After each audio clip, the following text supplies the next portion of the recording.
Hi friends, मैं आपका दोस्त डॉक्टर महकार सिंह, आपका न्यूट्रिशन एडवाइज़र। दोस्तों, क्या आपको गठिया है? क्या आपके जोड़ों में दर्द रहता है? या आपको कभी बुखार आया था और उसके बाद आपके हड्डियों में बहुत ज़्यादा पेन रहता है? ठीक है, तो बहुत सारे पेन्स आजकल हड्डियों में हो रहे हैं। तो अगर आपको ये सारी प्रॉब्लम्स हैं तो इस पूरे चैप्टर को ज़रूर पढ़ना। मैं बात कर रहा हूँ कि आपका डॉक्टर पोषक तत्वों के बारे में जानता है। डॉक्टर रेडी स्टेंट जो कि एमडी है, उनकी ये बुक है और उनके एक चैप्टर नंबर 11 में मैं अर्थराइटिस और ऑस्टियोपोरोसिस के बारे में आपको बता रहा हूँ। दोस्तों, बहुत पुरानी कहावत है कि हम सबकी ज़िंदगी जो चीज़ों से प्रभावित होती है, पहली मृत्यु और दूसरा टैक्स। इस अध्याय को लिखते समय मुझे एक नई चिंता यह सता रही थी कि मैं टैक्स की सीमा के नज़दीक पहुंच रहा था, लेकिन मुझे जीवन को प्रभावित करने वाली तीसरी चीज़ अर्थराइटिस के बारे में भी याद था। यह सही है, अमेरिका में 55 साल की उम्र के लगभग 70 से 80% लोग अर्थराइटिस के सबसे आम प्रकार ऑस्टियो अर्थराइटिस से पीड़ित हैं। इसे अक्षयकारी अर्थराइटिस, डिजनरेटिव अर्थराइटिस के नाम से भी जाना जाता है। लेकिन अगर आज की हम इंडिया की बात करें तो आज इंडिया में मैं एज ए न्यूट्रिशन आपको बताता हूँ, हमारे पास जो है 15 साल, 16 साल, 18 साल की उम्र में भी आज अर्थराइटिस, ऑस्टियोपोरोसिस के जो है पेशेंट आ रहे हैं। दोस्तों, तो ये एक बहुत गंभीर समस्या है, तो इसको ज़रूर ध्यान दें। सुबह होने वाली जकड़न, जोड़ों पर हल्की सूजन और जोड़ों के दर्द से संभवतः आप बहुत अधिक परिचित होंगे। ऑस्टियोआर्थराइटिस एक आम गंभीर अक्षयकारी बीमारी है जिसके मरीज मेरे क्लिनिक में अक्सर आते हैं। यह महिलाओं और पुरुषों दोनों को समान रूप से प्रभावित करती है। इससे गले और कमर के निचले हिस्से सहित शरीर का प्रत्येक जोड़ प्रभावित हो सकता है। गंभीर अवस्था में अर्थराइटिस अत्यधिक परेशानी, दर्द और यहाँ तक कि अक्षमता भी उत्पन्न कर सकता है। ऑस्टियोआर्थराइटिस मुख्य रूप से जोड़ों में मौजूद कार्टिलेज के अक्षय के कारण होता है, लेकिन इसमें साइनोवियल फ्लूइड, जो लाइनिंग होती है, जोड़ के बीच की जो लाइनिंग होती है, इसके नीचे की हड्डियों में भी शामिल हो सकती है। जैसे जैसे जोड़ों की कार्टिलेज कमज़ोर होती है, हड्डी पर अधिक दबाव पड़ने लगता है। इस बढ़े हुए दबाव के परिणाम स्वरूप हड्डी बहुत ही घनी हो जाती है। ऐसा देखा जाता है कि इसके कारण जोड़ों के आसपास हड्डी का उभार बन जाता है। हो सकता है आपने अपने परिवार के किसी सदस्य या मित्र को यह कहते सुना हो, उन्हें हड्डी पर हड्डी चढ़ जाने या हड्डी बढ़ जाने या ग्रीस खत्म हो जाना, ठीक है, या कार्टिलेज टूट जाना के कारण जोड़ बदलवाने की ज़रूरत पड़ी। दरअसल उनकी बात का अर्थ यह था कि जोड़ों की कार्टिलेज पूरी तरह खत्म हो गई थी। चूंकि अक्षयकारी अर्थराइटिस प्राथमिक रूप से वजन सहने वाले जोड़ों, कूल्हों और घुटनों में होता है, इसलिए बार बार अत्यधिक वजन उठाने, तनाव या भारी भरकम काम के दबाव से इस बीमारी को विकसित होने और बढ़ने में मदद मिलती है। जोड़ वास्तव में किस प्रकार टूटते हैं, क्षतिग्रस्त होते हैं? हमारे शरीर की हड्डियों के सिरे कार्टिलेज से ढके होते हैं, जबकि घुटने आदि के जोड़ों में एक अतिरिक्त कार्टिलेज होता है जो दो हड्डियों के बीच गद्दी का काम करता है, कुशन का काम करता है। मूल रूप से कार्टिलेज कोलेजन तंतुओं और ग्लाइकोप्रोटीन्स और प्रोटियोग्लाइकॉन्स का बना होता है। मानव शरीर में कार्टिलेज की संरचना इस प्रकार होती है कि ये लगातार बनती और नष्ट होती रहती है। दूसरे शब्दों में, हमारे शरीर को कार्टिलेज के अक्षय होने की दर के बराबर नए कार्टिलेज के निर्माण करने की आवश्यकता होती है ताकि जोड़ों को स्वस्थ रखा जा सके। एक बार फिर संतुलन ही महत्वपूर्ण होता है। जब कोई जोड़ घिसना शुरू होता है तो हम समझ जाते हैं कि या तो कार्टिलेज का अक्षय होना शुरू हो गया है या फिर कार्टिलेज का उत्पादन घट गया है। यह एक जाना माना तथ्य है कि ऑस्टियोआर्थराइटिस एक सूजनकारी बीमारी है। यदि आप अर्थराइटिस से पीड़ित किसी व्यक्ति को गौर से देखें तो आप वास्तव में यह देख सकते हैं कि उसकी उंगलियों और हाथों के जोड़ों में भी कितनी सूजन है।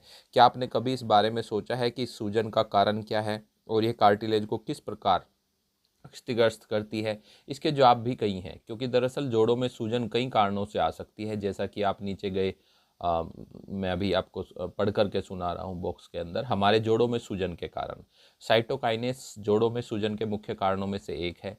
ये प्रोटीन कोशिकाओं के बीच संदेशों का आदान प्रदान करते हैं और प्रतिरक्षी क्षमता तथा सूजन को नियंत्रित करते हैं। दो महत्वपूर्ण साइटोकैन्स ट्यूमर नेफ्रोसिस फैक्टर अल्फा और इंटरल्यूकिन 1 बीटा है। ऑस्टियोआर्थराइटिस से पीड़ित मरीजों के जोड़ों में ये अधिक मात्रा में पाए जाते हैं।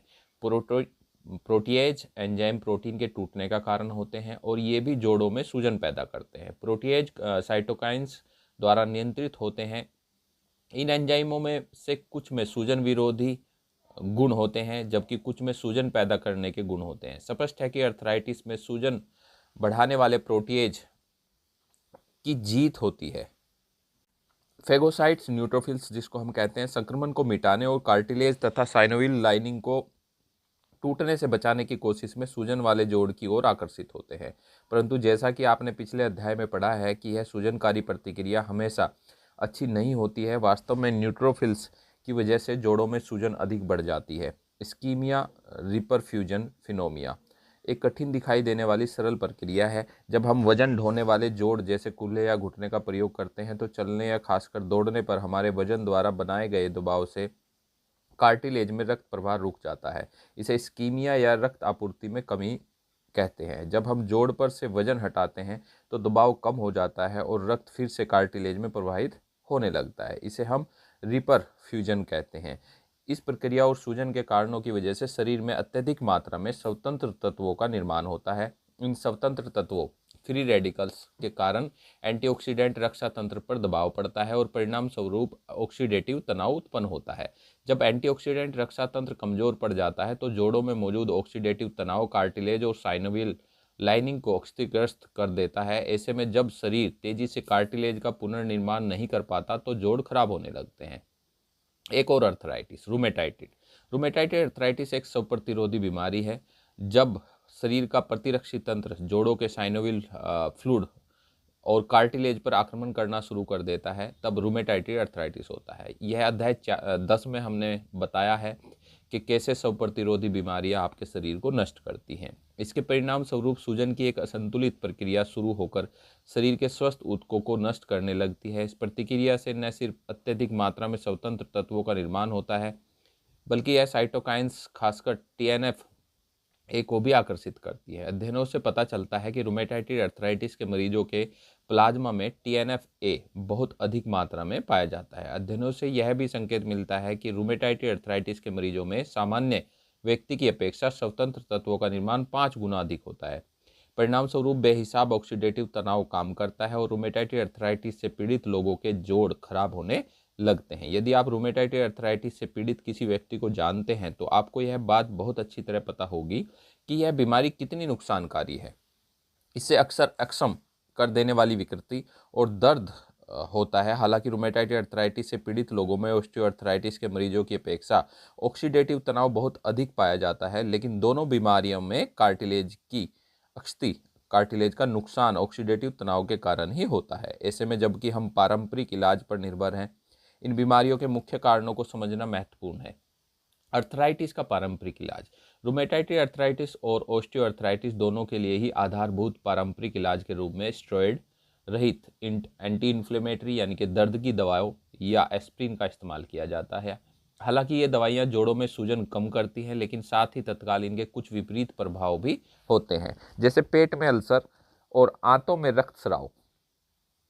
यही नहीं, अमेरिका में हर साल अस्पतालों में भर्ती होने वाले 1 लाख से अधिक मरीज और 16,000 से अधिक मौतों का मुख्य कारण आंतों में होने वाला रक्तस्राव होता है, जो कि स्टेरॉयड रहित एंटी इन्फ्लेमेटरी दवाओं के इस्तेमाल का परिणाम होता है। इन दवाओं के खतरनाक प्रभाव से बचने के लिए दवा कंपनियों ने स्टेरॉयड सहित एंटी इन्फ्लेमेटरी दवाओं का एक नया समूह विकसित किया है, जो प्राथमिक रूप से सिर्फ COX-2 एंजाइम को रोकती है। COX-2 एंजाइम को रोकने वाली दवाएं बहुत धूमधाम से बाजार में आई क्योंकि इनके कारण आंतों के दुष्प्रभाव में भारी कमी आई। दुर्भाग्य से इन दवाओं के भी दुष्प्रभाव हैं, जिनमें आंतों में छिद्र होना या सुराग होना और आंतों में रक्तस्राव होना शामिल है।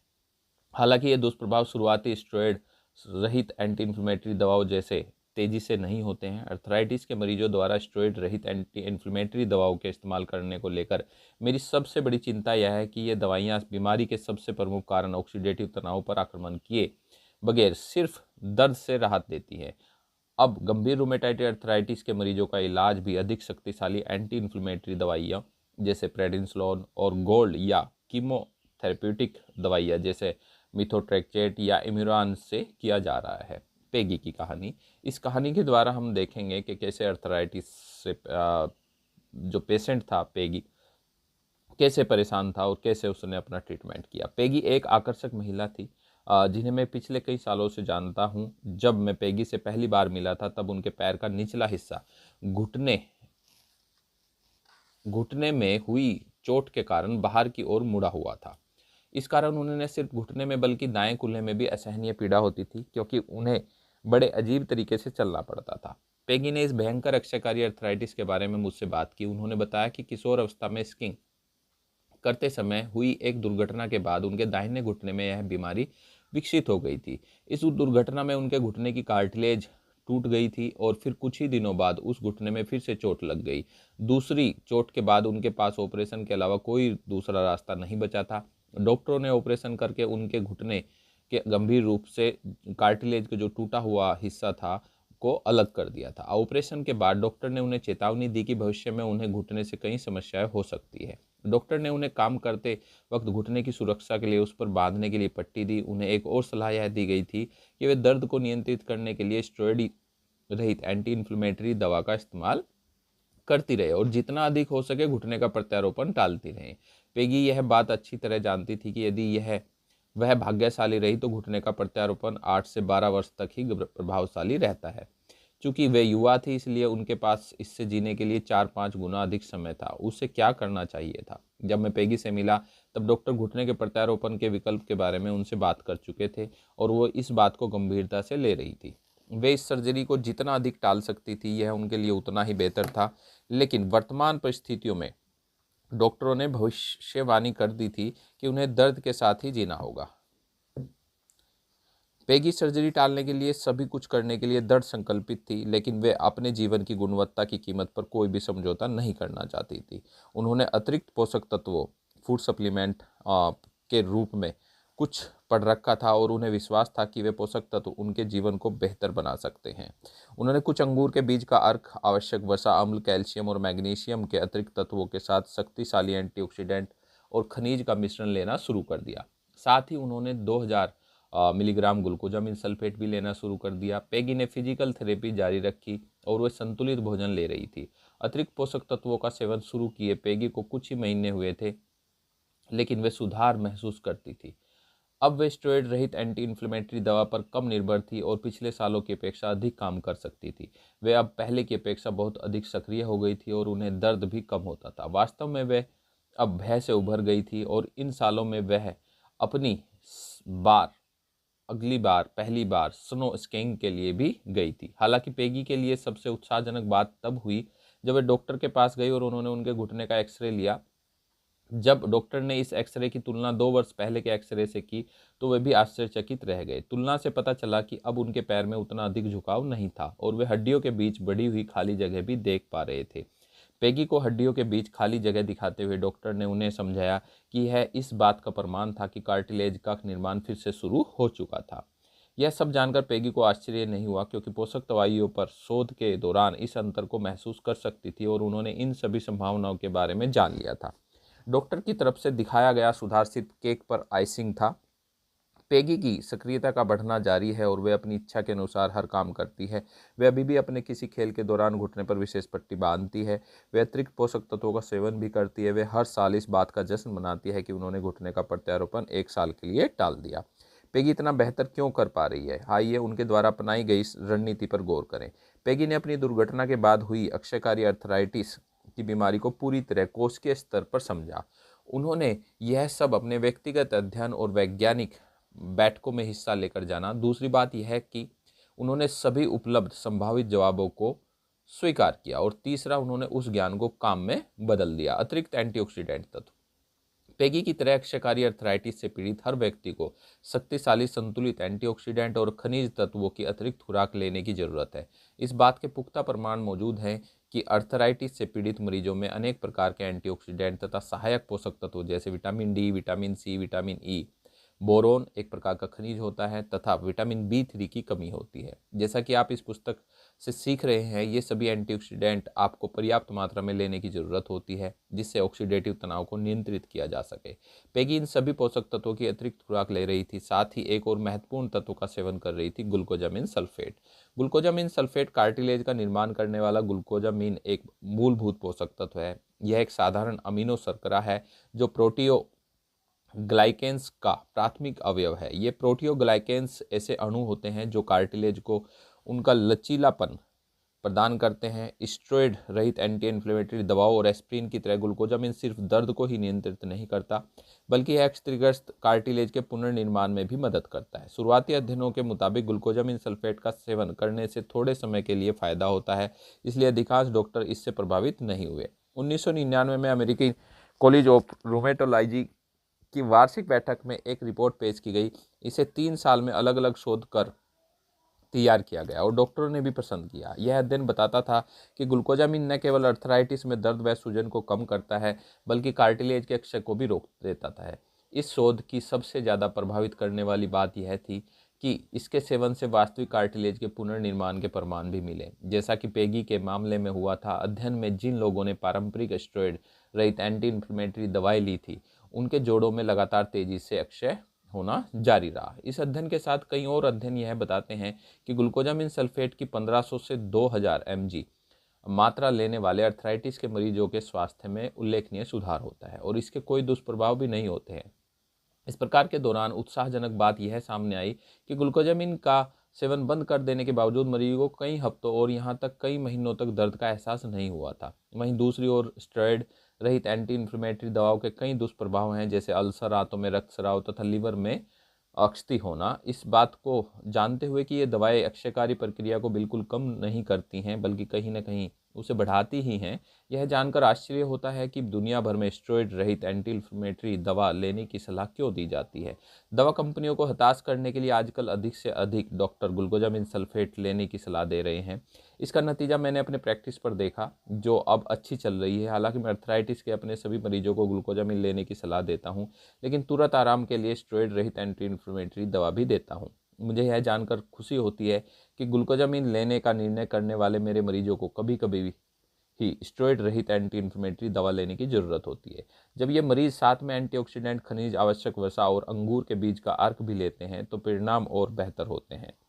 इस धारणा को मानने वाला मैं अकेला नहीं हूँ। ग्लूकोजामिन के इस्तेमाल का समर्थन मेरे कई अस्थि रोग विशेषज्ञ मित्र भी करते हैं, क्योंकि वे समझते हैं कि जोड़ों के प्रत्यारोपण को टालना आखिरकार मरीज के लिए ही फायदेमंद होता है। Chondroitin sulphate. कॉन्ड्रोइटिन सल्फेट अक्सर ग्लूकोजामिन सल्फेट के साथ मिलकर अधिक प्रभाव उत्पन्न करता है।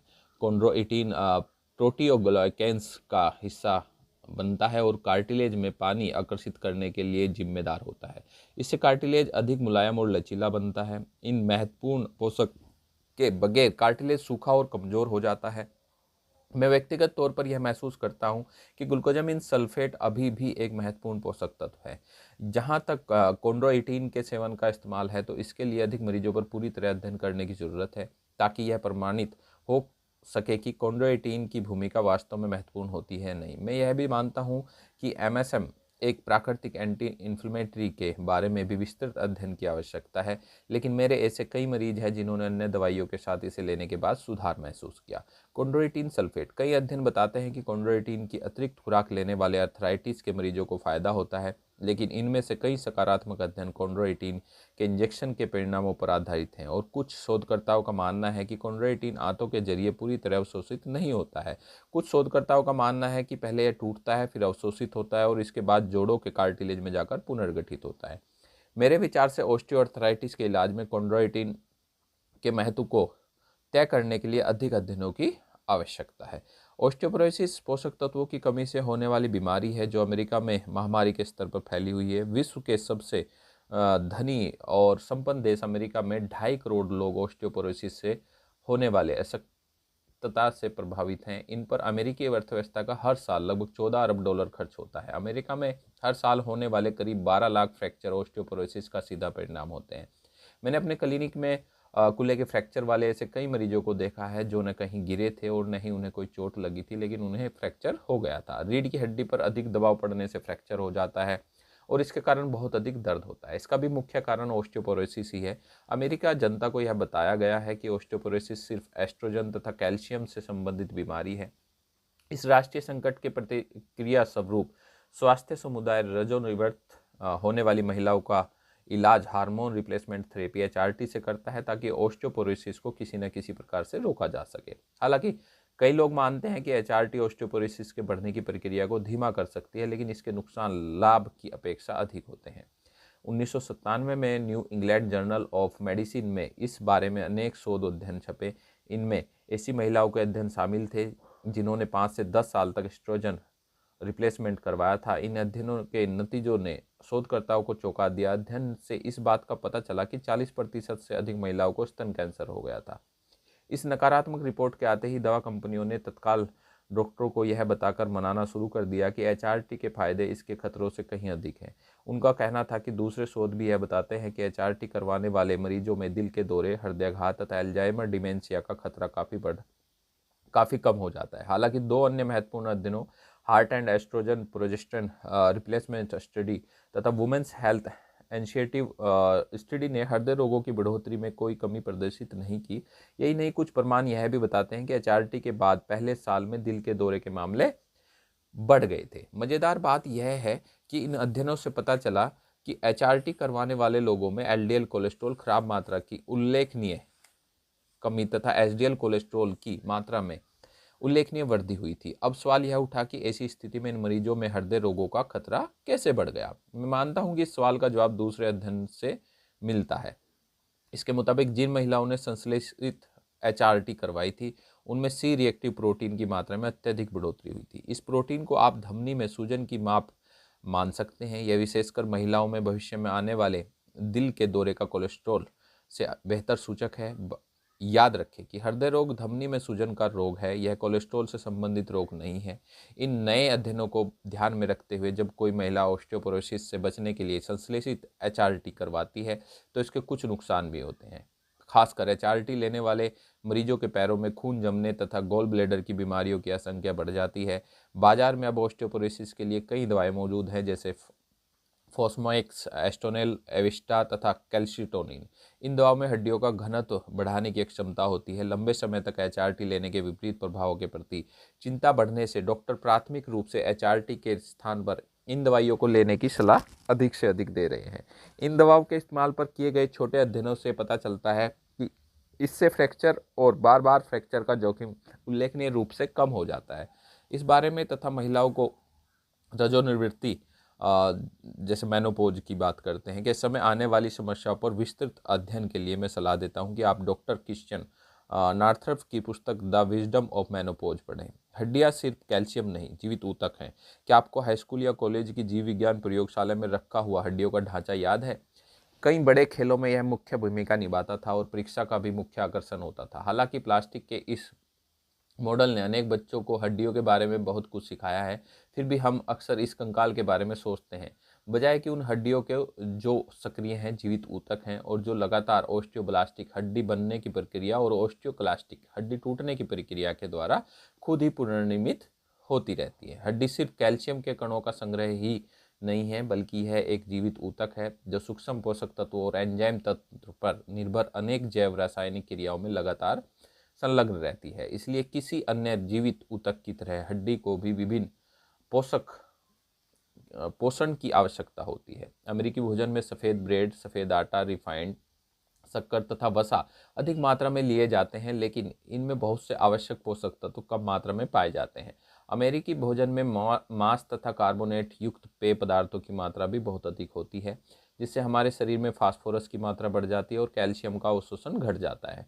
हड्डी के लिए जरूरी किसी भी पोषक तत्व की आपूर्ति असामान्य होने पर ऑस्टियोपोरोसिस होने लगता है। हड्डियों के बारे में एक और आम धारणा यह है कि मजबूत हड्डियों और ऑस्टियोपोरोसिस से बचने के लिए हमें सिर्फ कैल्शियम की आवश्यकता होती है, लेकिन सच तो यह है कि इस देश में ऑस्टियोपोरोसिस के मरीजों की संख्या कम करने में सफलता पाने के लिए सिर्फ कैल्शियम ही नहीं, अन्य आवश्यक पोषक तत्वों की मौजूदगी भी जरूरी है। रीढ़ की हड्डी, कूल्हे तथा कलाई में फ्रैक्चर का खतरा कम करने के लिए हमें अनेक महत्वपूर्ण कारकों पर ध्यान देना चाहिए, जैसे हड्डी के पर्याप्त द्रव्यमान, बोन मास को बनाए रखना, हड्डी के प्रोटीन मैट्रिक्स में कमी को रोकना और यह सुनिश्चित करना कि क्षतिग्रस्त हिस्सों को बदलने के लिए हड्डी में आवश्यक सभी पोषक तत्व उपस्थित हों। हड्डी के संरक्षण और निर्माण के सभी तीनों क्षेत्रों में पोषक तत्व महत्वपूर्ण भूमिका निभाते हैं। आइए अब प्रत्येक पोषक तत्व पर गौर करें और यह देखें कि ऑस्टियोपोरोसिस के विरुद्ध लड़ने में इनकी क्या भूमिका होती है। कैल्शियम की बात करते हैं। इस बात में कोई संदेह नहीं है कि कैल्शियम की कमी से ऑस्टियोपोरोसिस हो सकता है, लेकिन अध्ययन बताते हैं कि रजोनिवृत्तित के बाद सिर्फ 25% महिलाओं में ही कैल्शियम की कमी होती है। यह सही है कि इन महिलाओं को कैल्शियम की अतिरिक्त खुराक देने से इनकी हड्डियों का द्रव्यमान बढ़ जाता है, बोन मास। लेकिन शेष 75% महिलाएं जिनमें कैल्शियम की कमी नहीं है पर इस खुराक का कोई प्रभाव नहीं होता है। हाल ही में किए गए कुछ अध्ययनों से यह बात सामने आई है कि कैल्शियम और विटामिन डी की खुराक लेने से ऑस्टियोपोरोसिस की प्रक्रिया धीमी हो जाती है, लेकिन ऐसे कोई प्रमाण नहीं मिले हैं कि ये तत्व ऑस्टियोपोरोसिस को रोकते हैं। अध्ययनों से यह भी पता चला है कि इन तत्वों के कारण कूल्हे, रीढ़ की हड्डी और कलाई के फ्रैक्चर में कमी आती है। दूसरे शब्दों में कैल्शियम मददगार तो है, लेकिन यह सवाल का पूरा जवाब नहीं है। ऑस्टियोपोरोसिस के विरुद्ध लड़ाई में कैल्शियम एक आवश्यक पोषक तत्व है। महिलाओं और पुरुषों दोनों को 800 से 1500 मिलीग्राम पोषक तत्व रोजाना कैल्शियम का लेना चाहिए। हालांकि यह उनके भोजन में कैल्शियम की मात्रा पर निर्भर करता है। लोग कैल्शियम कार्बोनेट की अपेक्षा कैल्शियम साइट्रेट ज़्यादा अच्छी तरह अवशोषित करते हैं, लेकिन जब इसे भोजन और विटामिन डी की अच्छी खुराक के साथ लिया जाता है तो अवशोषण स्तर लगभग समान हो जाता है। आप कैल्शियम किसी भी रूप में लें, लेकिन आपको इसे भोजन के साथ ही लेना चाहिए ताकि यह पर्याप्त मात्रा में अवशोषित हो सके। यह सलाह दी जाती है कि बच्चों को भी इस प्रकार के पोषक तत्वों की ज़रूरत होती है। अध्ययनों से भी यह बात साबित होती है कि जो बच्चे वयस्क होते हैं पहले रोजाना 800 से 1200 मिलीग्राम कैल्शियम का सेवन करते हैं, उनकी हड्डियों का घनत्व 5 से 7% बढ़ जाता है। यह खोज इसलिए भी महत्वपूर्ण है क्योंकि हड्डियों के घनत्व में यह बढ़ोतरी उनके युवा होने तक तथा पूरे जीवन भर साथ रहेगी। मैग्नीशियम हड्डी के भीतर होने वाले अनेक जैव रासायनिक क्रियाओं में मैग्नीशियम एक महत्वपूर्ण तत्व होता है। मैग्नीशियम क्षारीय फास्फेट को सक्रिय करता है जो हड्डी के नए कणों के निर्माण के लिए आवश्यक एंजाइम होता है। विटामिन डी को भी सबसे सक्रिय अवस्था में लाने के लिए मैग्नीशियम की आवश्यकता होती है। यदि शरीर में मैग्नीशियम की कमी होती है तो विटामिन डी से संबंधित बीमारियां हो सकती हैं। खान पान संबंधी किए गए सर्वे से पता चलता है कि 80 से 85% अमेरिकी मैग्नीशियम की कमी वाले भोजन का सेवन करते हैं। विटामिन डी कैल्शियम के अवशोषण के लिए विटामिन डी की आवश्यकता होती है। यह त्वचा में तब बनता है जब यह सूर्य के प्रकाश के संपर्क में आती है, लेकिन जैसा आप जानते हैं कि उम्र बढ़ने के साथ लोग सूर्य के प्रकाश में काफ़ी कम समय बिताते हैं और इसीलिए ऐसे लोगों में विटामिन डी की कमी सामान्य बात है। हम दूध और भोज्य पदार्थों के माध्यम से भी विटामिन डी लेते हैं, लेकिन तब इसे इसके जैविक सक्रिय रूप विटामिन डी3 में बदलना आवश्यक होता है। अक्सर विटामिन डी का विटामिन डी3 में आधा अधूरा परिवर्तन इसकी कमी की अपेक्षा अधिक नुकसानदायक होता है। इस कारण मैं सक्रिय अवस्था डी3 का इस्तेमाल करते हुए विटामिन डी के पोषक तत्व लेने की सलाह देता हूँ। New England journal of medicine में एक शोध प्रकाशित किया गया था। इसके अनुसार शोधकर्ताओं ने मैसाचुसेट्स नमक जनरल हॉस्पिटल के मेडिकल वार्ड में भर्ती 290 मरीजों में विटामिन डी के स्तर का अध्ययन किया। ये वो मरीज थे जो सामान्य तौर पर सक्रिय थे। जब हॉस्पिटल के स्टाफ ने इनके विटामिन डी स्तर की जांच की तो पता चला कि 93% लोगों में विटामिन डी की कमी थी। आश्चर्यजनक रूप से इसमें से जो मरीज एक से अधिक विटामिनों का सेवन कर रहे थे उनमें भी विटामिन डी की कमी थी। यह अध्ययन तब महत्वपूर्ण है जब आप यह समझते हैं कि विटामिन डी के बिना कैल्शियम का अवशोषण नहीं होता है। इस अध्ययन के अंत में यह पता चला कि यदि सभी लोगों को विटामिन डी का सेवन करना चाहिए और रोजाना इसकी सामान्य से अधिक मात्रा लेनी चाहिए। यही नहीं, शोधकर्ताओं ने यह निष्कर्ष निकाला कि यदि आप पर ऑस्टियोपोरोसिस का कोई प्रभाव है तो विटामिन डी की प्रतिदिन 500 से 800 आयु मात्रा महत्वपूर्ण होती है। याद रखें कि यदि आप कैल्शियम को विटामिन डी और भोजन के साथ लेंगे तो यह ज़्यादा अच्छे तरीके से अवशोषित होगा। विटामिन के हड्डियों में बहुत अधिक मात्रा में पाए जाने वाले प्रोटीन ऑस्टियोकैल्सिन के निर्माण के लिए विटामिन के आवश्यक होता है। इसलिए यह विटामिन हड्डियों के निर्माण, पुनर्निर्माण और मरम्मत के लिए महत्वपूर्ण होता है। एक प्रयोग में ऑस्टियोपोरोसिस के मरीजों को विटामिन के की खुराक दी गई। इसके निष्कर्ष निकाला कि मूत्र द्वारा होने वाला कैल्शियम अक्षय 18 से 50% तक घट गया। इसका मतलब यह हुआ कि विटामिन के शरीर में कैल्शियम के उत्सर्जन के बजाय अवशोषण और उसे शरीर में बनाए रखने में मदद करता है। मैग्नीज कार्टिलेज और हड्डियों में संयोजी ऊतकों के निर्माण के लिए मैग्नीज आवश्यक होता है। मैग्नीशियम की तरह ही मैग्नीज भी अनाज से आटा बनने की प्रक्रिया में नष्ट हो जाता है। ऑस्टियोपोरोसिस से पीड़ित महिलाओं पर किए गए एक अध्ययन से पता चला कि इन महिलाओं में मैग्नीज का स्तर सामान्य महिलाओं का सिर्फ 25% ही था। यदि आप ऑस्टियोपोरोसिस से बचना चाहते हैं तो इस पोषक तत्व की भी पर्याप्त मात्रा में उपस्थिति आवश्यक है। फोलिक एसिड, विटामिन B6 और विटामिन B12। क्या यह मिश्रण आपको कुछ जाना पहचाना लगता है? आपको ऐसा लगना भी चाहिए। होमोसिस्टीन न सिर्फ हमारी रक्त नलिकाओं के लिए नुकसानदायक होता है बल्कि यह हड्डियों को भी क्षति पहुंचाता है। जिन लोगों में होमोसिस्टीन का स्तर बहुत अधिक पाया जाता है वो ऑस्टियोपोरोसिस से भी पीड़ित होते हैं। दिलचस्प बात यह है कि रजनोवृत्ति या मेनोपॉज के पहले महिलाओं में मिथियोनिन को तोड़ने की दक्षता अधिक होती है और इसलिए उनमें होमोसिस्टीन का निर्माण बहुत कम मात्रा में होता है। और मेनोपॉज के बाद इस स्थिति में नाटकीय परिवर्तन आ जाता है, उनमें होमोसिस्टीन की मात्रा अपेक्षाकृत बहुत अधिक हो जाती है। क्या यह स्थिति रजनोवृत्त वाली महिलाओं में हृदय संबंधी बीमारियों और ऑस्टियोपोरोसिस के अधिक खतरे के बारे में बता सकती है? वास्तविकता यह है कि इन महिलाओं को अपेक्षाकृत अधिक मात्रा में फोलिक एसिड, विटामिन B6 तथा विटामिन B12 लेने की जरूरत होती है। बोरोन। जब हड्डियों के चयापचय की बात आती है तो बोरोन पोषक तत्वों का महत्वपूर्ण एक कारक है। एक अध्ययन के दौरान जब मरीजों को पोषक तत्व के रूप में बोरोन दिया गया तो मूत्र द्वारा उत्सर्जित होने वाली कैल्शियम की मात्रा लगभग 40% तक घट गई। बोरोन मैग्नीशियम के स्तर को भी बढ़ाता है और फास्फोरस के स्तर को भी कम करता है। प्रतिदिन 3 मिलीग्राम बोरोन पोषक तत्व के रूप में पर्याप्त होता है। सिलिकॉन। सिलिकॉन भी एक महत्वपूर्ण तत्व है क्योंकि इसमें संयोजी ऊतकों के जाल को मजबूती देने की एक क्षमता होती है जिससे हड्डियां मजबूत होती हैं। ऑस्टियोपोरोसिस के ऐसे मरीज जिनमें नई हड्डियों का निर्माण आवश्यक होता है उन्हें सिलिकॉन की अधिक मात्रा की जरूरत होती है। जिंक। यह अधिक मात्रा में यह खनिज विटामिन डी की सामान्य कार्य प्रणाली के लिए आवश्यक होता है। ऑस्टियोपोरोसिस के मरीजों के सीरम तथा हड्डियों में जिंक की मात्रा काफ़ी कम पाई जाती है। ऑस्टियोपोरोसिस से बचाव। मैं आपसे यह वादा करता हूं, आप ऑस्टियोपोरोसिस से पीड़ित नहीं होना चाहते। मैंने इस बीमारी से गंभीर रूप से पीड़ित अनेक मरीजों का इलाज किया है। यह एक कमज़ोर करने वाली दर्द भरी बीमारी है। ऑस्टियोपोरोसिस के मरीजों को रीढ़ की हड्डी में लगातार फ्रैक्चर होता रहता है और लंबे समय तक भयंकर दर्द रहता है। मैंने यह पाया कि ऑस्टियोपोरोसिस सिर्फ एक सामान्य बीमारी नहीं है जो कैल्शियम और एस्ट्रोजन की कमी से होती हो। हमारे शरीर की हड्डियों के निर्माण और नई स्वस्थ हड्डियां बनाने के लिए कई प्रकार के पोषक तत्वों की आवश्यकता होती है। हमें ऑक्सीडेटिव तनाव को भी नियंत्रित करने की आवश्यकता होती है। हाल के अध्ययनों से पता चला है कि जिन लोगों में हड्डियों का घनत्व कम होता है उनमें ऑक्सीडेटिव तनाव ज़्यादा पाया जाता है। इसलिए आपकी हड्डियों के निर्माण के लिए पोषक तत्वों के साथ न सिर्फ अतिरिक्त पोषक तत्व लेने की आवश्यकता होती है बल्कि एंटीऑक्सीडेंट रक्षा तंत्र के निर्माण के लिए सभी एंटीऑक्सीडेंट और सहयोगी पोषक तत्व भी लेना होता है।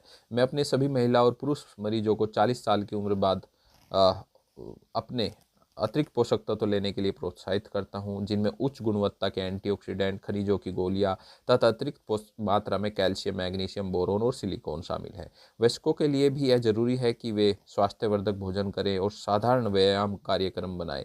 वजन उठाने वाले व्यायाम को भी इस कार्यक्रम में शामिल करने की जरूरत है क्योंकि इसमें शरीर की हड्डियों के निर्माण की प्रक्रिया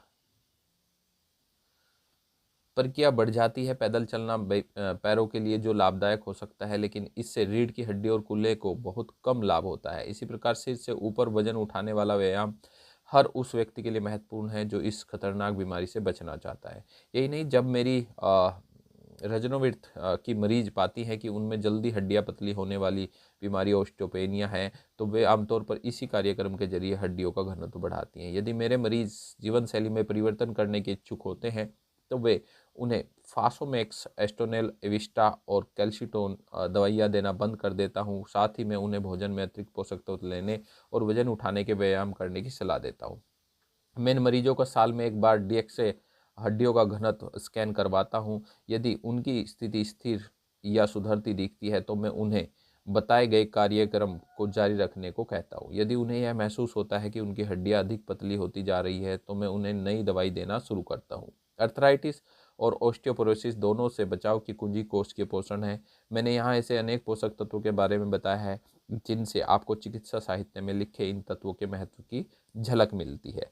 जैसा कि आप देख चुके हैं कि असह्य बना देने वाली इन बीमारियों से सिर्फ कैल्शियम और एस्ट्रोजन की कमी को पूरा कर नहीं निपटा जा सकता। यह सिर्फ एक और ऐसा क्षेत्र है जहां पर अतिरिक्त पोषक तत्वों के द्वारा आप शरीर के स्वास्थ्य को बनाए रख सकते हैं या फिर अपनी खोई हुई सेहत फिर से पा सकते हैं। दोस्तों, आपने इस चैप्टर के दौरान जाना ऑस्टियोपोरोसिस, ऑस्टियोआर्थराइटिस, हड्डियों की बीमारी के बारे में। अगले चैप्टर नंबर 12 में हम बात करेंगे फेफड़ों की बीमारी में। ठीक है, फेफड़ा एक हमारा लंग्स जो है बहुत बड़ा ऑर्गन हमारे शरीर के अंदर होता है और अगर ये डिफेक्टिव हो जाता है तो हमें सांस लेना दुर्भर हो जाता है। बहुत सारी इसकी बीमारियां हैं, अगले चैप्टर में उसकी बात करेंगे। धन्यवाद।